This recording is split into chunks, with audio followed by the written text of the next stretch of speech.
ঢুকছে কোন দিকে? কোন দিকে ঢুকছে?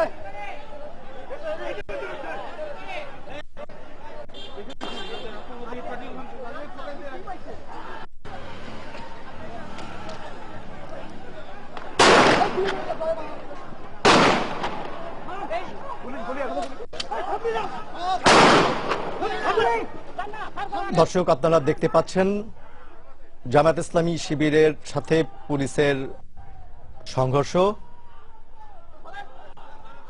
আপনারা জানেন যে আজকে একটা কর্মসূচি ছিল, কিন্তু প্রশাসন তাদেরকে অনুমতি দেয়নি। তো সেখানেই আসলে বিপত্তি ঘটে এবং কর্মস্থলে কর্মসূচি চলাকালে এখানে ব্যাপক সংঘর্ষ হচ্ছে। সেই ফুটেজগুলো আমরা আপনাদেরকে দেখাচ্ছি।